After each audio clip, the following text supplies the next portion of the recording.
Nithyanandam, beloveds, may the Most High shine His light upon you, and may that light help you radiate with eternal bliss.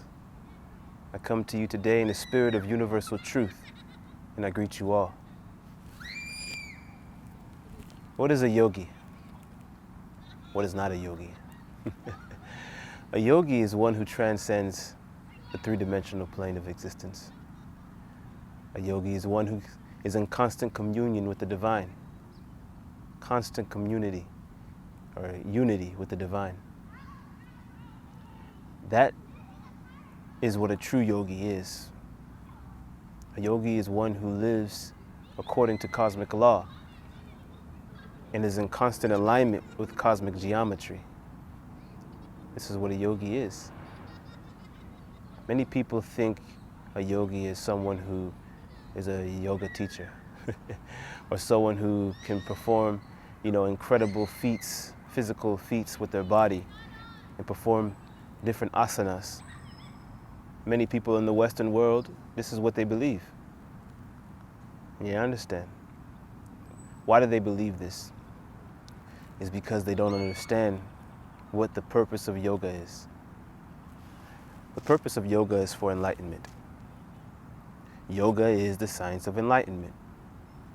So a yogi is constantly in that space of enlightenment, in that state of enlightenment, or is trying every single moment of the day by communing with the divine to attain that state of enlightenment.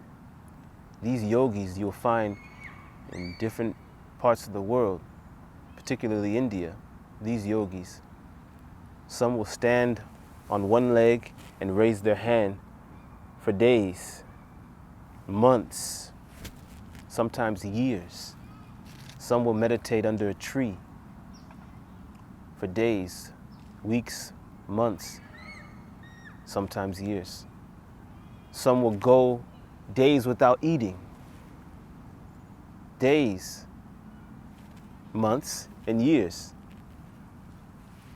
just for the one purpose, to attain self-realization, to attain God realization, to reach the ultimate state of enlightenment. This is a yogi, one who is disciplined. So, what is yoga? This is where the term yogi comes from. Yoga. Yoga means union. That's what yoga means. The Sanskrit term yoga means union.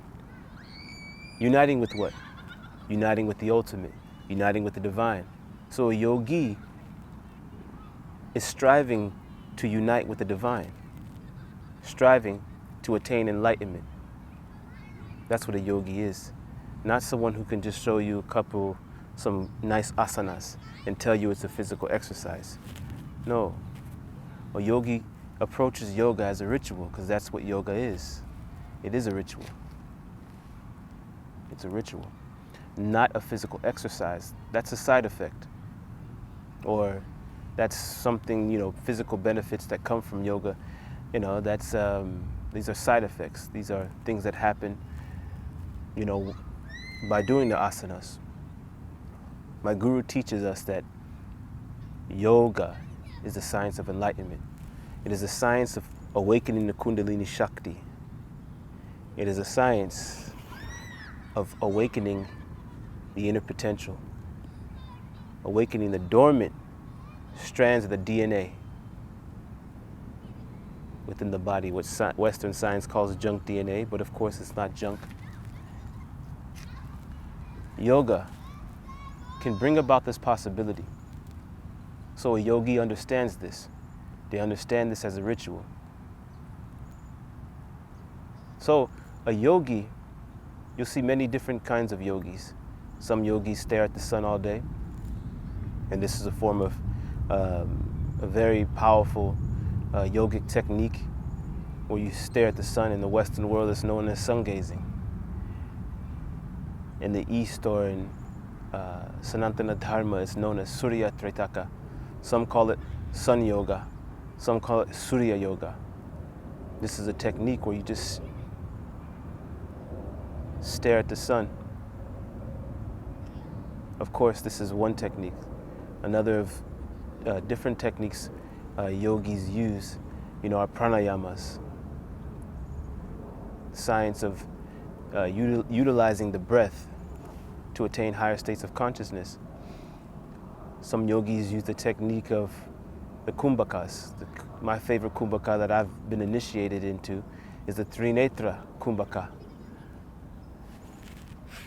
Different ways of utilizing, again, the breath, inhalation, exhalation, these techniques to attain higher states of consciousness and to awaken the third eye and to strengthen the pineal gland. So these various forms of techniques is what yogis do. Some yogis, for example, there's a difference between a yoga teacher and one who's ordained, who's been initiated by their guru and has become an acharya. The difference between those two is that there is a connection, an umbilical cord connection that yoga acharya has through their guru. And what are you connecting to? You're connecting to the divine. Of course, many of you would say everyone has a connection to to the divine. You're not wrong. However, there's an umbilical cord connection that happens where you become aware of this connection. And a seed is planted within you when you go through an initiation. So this is the connection that an acharya has by being ordained or being initiated by their guru or their spiritual master. That is the difference between a yoga teacher and a yoga acharya. See, there are many ways to become a yogi, but a yogi is one who lives a very, very disciplined lifestyle. You see, for example, myself, I only eat 1 meal a day. 1 meal a day. No other meal. I take no other meal. 1 meal a day. This is a process of keeping myself light throughout the day. My digestive system is resting. And by my digestive system resting, my brain is also in the most still, calm state throughout the day. Because as now the Western science has revealed, which of course our ancestors, the ancient masters, understood thousands and thousands of years ago, that the brain and the digestive system correspond with each other, which is why they look alike. So by eating 1 meal a day, you're allowing the non-mechanical parts of the brain to fully express themselves, because the mechanical parts of the brain are at rest or still. A yogi also is one who can go days without food, without eating. I did 108 days without eating. I just consumed the blood of fruits and sometimes vegetables, but majority fruits. And I did this, again, for the purpose of enlightenment, for the purpose of manifesting more and more powers, a Shakti. This is a yogi. A yogi also, there's different kriyas that we've been aware to. We've been taught by our guru, called Panchakriya. Waking up in the morning and doing Jalaneti, Sutraneti, doing an enema, washing your eye. You understand? Different forms of way of living, even from waking up in the morning, having a certain process, and you stick to that process. It's a disciplined process you stick to in order to reach a certain state of being throughout the day. Stillness. This is what a yogi does.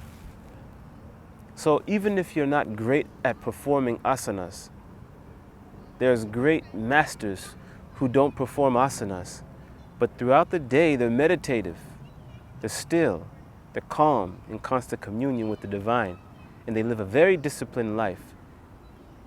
This is a yogi, one who has mastered the physical body, who's been able to use this body, use this vessel at will to attain higher states of consciousness. This is a yogi. So a yogi is not a practitioner of yoga who just can do physical asanas. A yogi is not what you see in beer yoga and all of these things that are very problematic and dangerous as well. One thing that's written in the Shastras is, and which are the sacred scriptures, Sanatana Dharma, is if you perform yoga intoxicated, that can lead to psychosis. That can lead to psychosis. It's not a joke. You understand? Understand and understand and overstand, beloveds, that a yogi is one who's in constant communion with the divine, and it is one who understands what it means to live enlightenment, Jivan Mukti, and is constantly trying to reach higher and higher states of consciousness, higher and higher states of enlightenment. This is a yogi. So, I hope I was able to bring about a greater understanding of that. Maybe I'll do another video where I'll speak about great yogis. Maybe I'll expound more on what a yogi is and what a yogi is not in the future. But until then, always remember, ignorance is not bliss. Bliss is enlightenment. So radiate the eternal bliss of 1,000 suns. Eternally blissful. Nithyananda.